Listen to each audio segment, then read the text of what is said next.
A cidade submersa de Alexandria. As descobertas foram feitas aproximadamente entre 1997 e 2000, e trouxeram à tona estátuas e histórias político-culturais da misteriosa cidade de Alexandria. Por mais de 1000 anos o antigo centro de Alexandria permaneceu enterrado. Desde que terremotos e grandes ondas enviaram seu famoso farol e sua biblioteca para o fundo do mar Mediterrâneo, a cidade antiga passou a viver principalmente na imaginação das pessoas.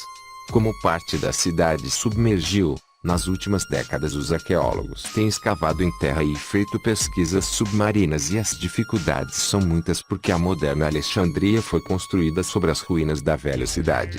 Fundada por Alexandre o Grande, em 323 a.C., foi governada pelos Ptolomeus e caiu em poder dos romanos em 31 a.C. Nos 300 anos que se seguiram, Alexandria foi relegada à situação de província imperial romana, perdendo gradualmente contato com a grandeza de seu passado grego, quando cientistas do calibre de Euclides e Eratóstenes lá estudaram e ensinaram.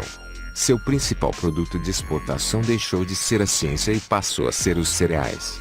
Os saques sucessivos arruinaram a beleza da cidade. A tumba de Alexandre, que nunca viu sua cidade concluída, acredita-se que esteja enterrada debaixo da cidade moderna. Tumbas gregas foram descobertas em 1900, quando um burro tropeçou nelas, e arqueólogos poloneses escavaram o Teatro Romano, encontrado em 1959 debaixo de um cemitério muçulmano.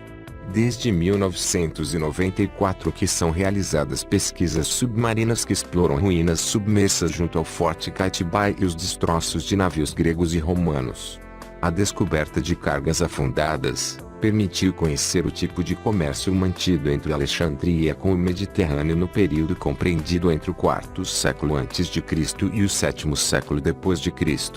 Foram achadas centenas de ânforas que transportavam vinho e óleo e cargueiros que levavam frutas. Em maio de 1995, restos do famoso farol de Alexandria, bem como elementos de uma estátua colossal de Ptolomeu II, foram encontrados submersos.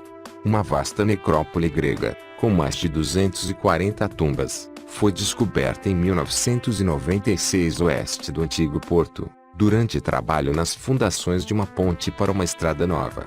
Embora os ladrões já tivessem roubado todas as joias dessas tumbas, foram encontrados vasos, lamparinas e outros objetos que revelaram os costumes funerários da época. Em meados de 1997, mergulhadores localizaram mais de 2.110 blocos arquitetônicos e 26 esfinges usando GPS para mapeá-los com precisão. Posteriormente, uma área com aproximadamente 1 km² foi mapeada com mais de 1000 artefatos tais como esfinges, colunas e blocos inscritos com hieróglifos. As esfinges encontradas, moldadas em granito, quartzito e outros materiais, são muito diferentes entre si em tamanho e aspecto, pois pertenceram a diferentes faraós, de épocas diferentes.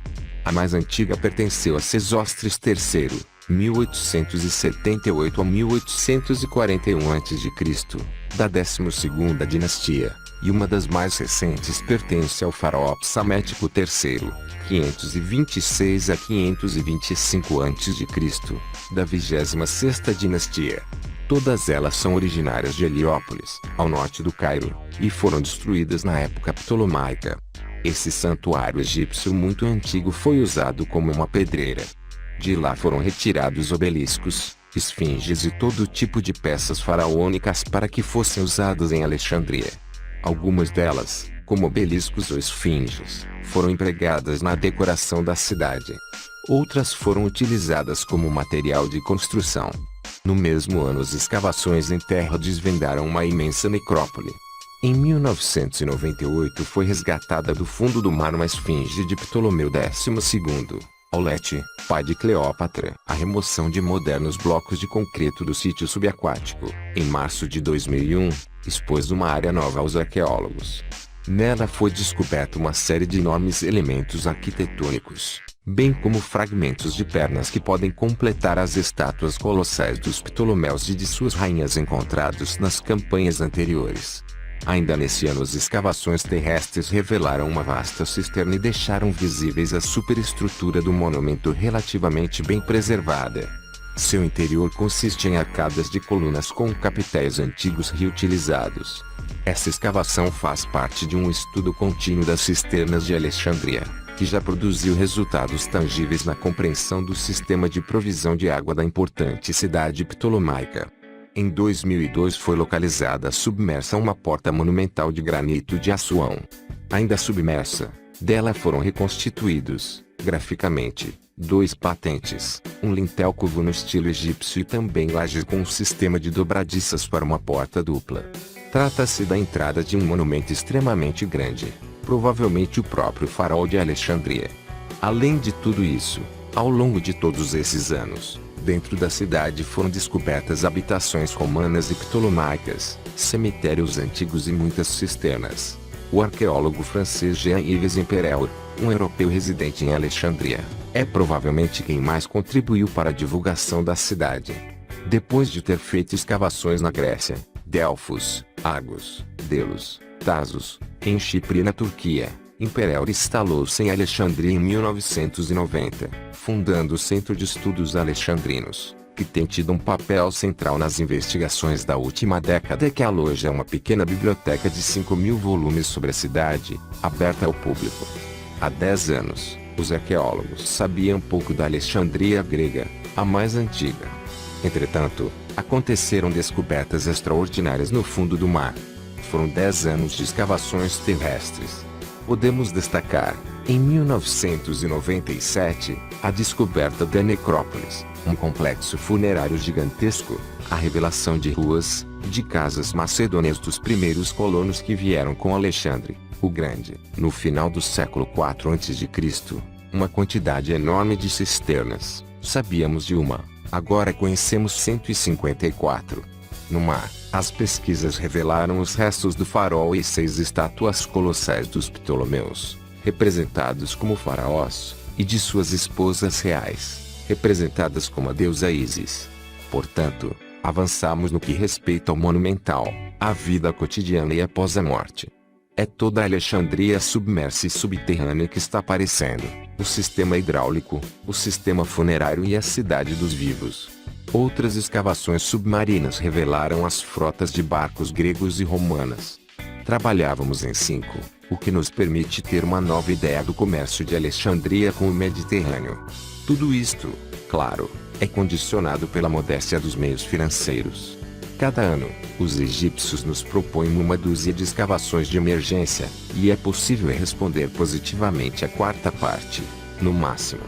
Fizemos o possível com os nossos recursos, mas com o que já foi feito podemos escrever a história de Alexandria de uma forma diferente. Encontramos casas do fim do século IV a.C. revestidas dos mosaicos mais antigos, a preto e branco, iguais aos que decoravam as casas de Pela, a capital da Macedônia onde nasceu Alexandre, o Grande. Descobrimos pequenos peixes de argila cobertos por uma folha de ouro, destinados a enfeitar casas, camas, mobiliário, exatamente como os expostos em Tessalônica. Encontramos estatuetas de crianças com o chapéu macedônio, outras estatuetas com a clâmide, o manto guerreiro dos macedônios.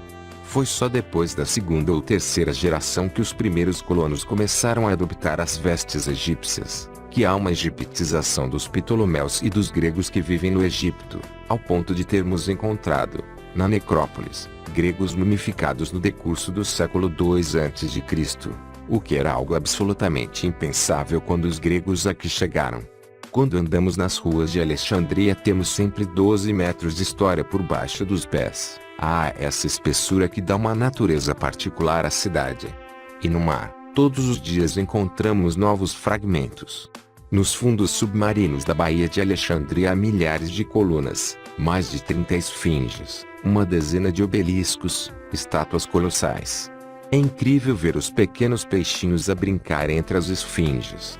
Temos que os afastar para ler as inscrições da época do pai de Ramsés II. Tem escrito que Alexandria era a mais poderosa, a mais rica, a mais populosa cidade do mundo helenístico. As fontes antigas citam números contraditórios. No século II a.C., há um autor que fala em 175 mil cidadãos. O que é que isso quer dizer? Foram contados mulheres e crianças, ou apenas os homens? Qual era o número de escravos por família? Quantas pessoas viviam numa casa? Não sabemos. Flávio José, no princípio do século II a.C., disse-nos que havia 1 milhão de judeus em Alexandria. É uma minoria ou uma maioria? Seja como for, isso significa que o total é de 3, 4 milhões. Entre todas as fontes, 500 mil habitantes é um número que me parece razoável. O que foi escavado na necrópolis, com data de 250, 230 d.C., revela já uma arrumação quase industrial, com várias pessoas sobrepostas em 7 ou 8 níveis. Portanto, o crescimento populacional deve ter sido muito rápido. Uma cidade cogumelo, que avançou desde o século III a.C. e que continuou densamente povoada durante muito tempo. O bairro real, onde se encontravam a biblioteca e o museu, era 1/3 da cidade. Entre 1/3 e 1/4. Podemos compará-la à cidade interditada de Pequim. Teócrito, um poeta que vivia na corte de Alexandria, nos dá uma descrição muito viva do ambiente do século III a.C. na zona dos palácios, falando de 2 mulheres que se vestem muito elegantes, para ir a uma grande festa. Mas a melhor imagem que podemos ter é a que vem num romance grego do século II d.C., sobre 2 jovens, um rapaz e uma moça, que vêm da zona onde hoje está a Síria. Há uma tempestade, um naufrágio, a moça feita prisioneira no lago Mariotes. O rapaz vai tentar salvá-la. Entra na cidade e fica maravilhado pela sua dimensão, pelo túmulo de Alexandre, a quantidade de gente nas ruas, descobre tudo isso com um olhar artístico. É extremamente evocativo. Estrabão, o geógrafo grego que chega aqui em 25 a.C., dá-nos muitos detalhes, e ele também se maravilha. Diz-nos que cada Ptolomeu acrescentava um palácio aos dos seus antecessores. Filon de Alexandria, um autor judeu helenizado, do princípio do século I d.C., portanto, da época de Cristo, mostra-se muito orgulhoso da sua cidade. Descreve o Césarium, o templo que Cleópatra ergueu para Marco Antônio, como o mais belo edifício do mundo. Tudo indica que Alexandria era uma cidade magnífica e a maior do mundo. Então, Atenas era do tamanho de um dos seus bairros. E Roma só começa a ultrapassar no fim do período helenístico. É por isso que os romanos tinham tanto medo de Cleópatra.